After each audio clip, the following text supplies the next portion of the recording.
राधे राधे मित्रों, देखिए एक राजा था, उसके 3 प्रश्न थे।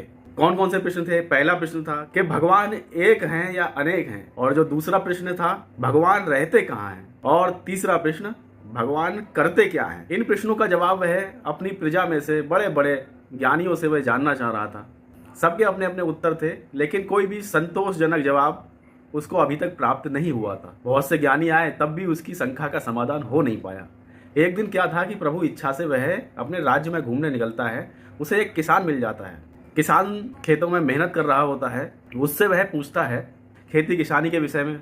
वह सब जानकारी उसको उपलब्ध कराता है। फिर अपनी मन की शंका के समाधान के लिए वह 3 प्रश्न किसान से अनायास ही पूछ लेता है। किसान कहता है, मैं ये तीनों प्रश्नों के उत्तर आपको भली भांति दे सकता हूँ, और ये बहुत आसान प्रश्न है। राजा सोचने लगा, बड़े बड़े विद्वान निकल गए, किसी की ऐसा उत्तर सुनने को नहीं मिला जिससे दिल भर जाए, और ये अनपढ़ किसान क्या ऊट पटांग बात कर रहा है।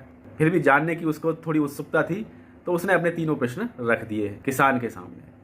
किसान ने कहा कि कल मैं आपके दरबार में आऊँगा, आप चाहो तो अकेले में इनका आंसर दे सकते हो या फिर अपनी पूरी प्रजा के सामने। तो राजा ने कहा कि पूरी प्रजा के सामने ही इन प्रश्नों के उत्तर बताना।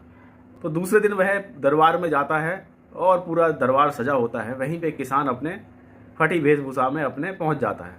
तो पहला प्रश्न राजा करता है किसान से, भगवान एक हैं या अनेक हैं। किसान कहते हैं कि मुझे तो गिनती आती नहीं है, मैं तो अनपढ़ ठहरा। कोई ऐसा करो, कोई चीज़ ऐसी मंगाओ जो गिनी जा सके। तो कुछ मणियों को मंगाया जाता है वहाँ पे। किसान कहता है राजा से, इनको गिनो।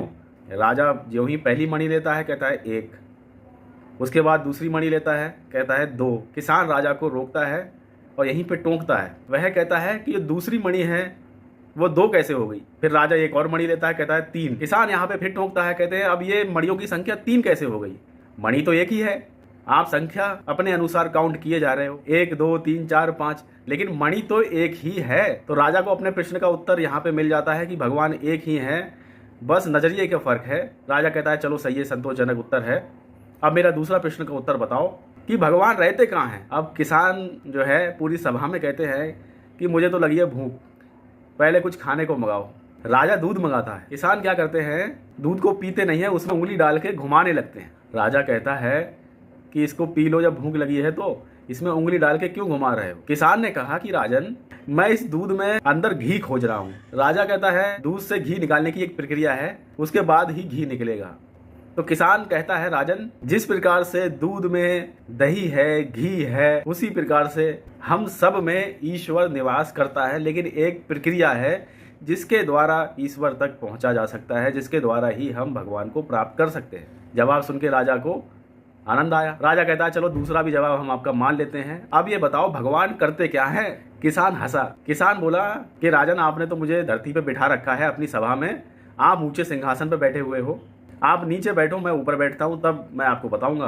तो राजा जो है फिर नीचे बैठ जाता है और किसान जो है उसके सिंहासन पे राजा के बैठ जाता है। अब राजा पूछता है, अब बताओ भगवान करते क्या है। तो किसान कहता है राजा से, भगवान ये करते हैं कि किसान को राजा बना देते हैं और अगले ही क्षण राजा को किसान बना देते हैं। भगवान ये करते हैं।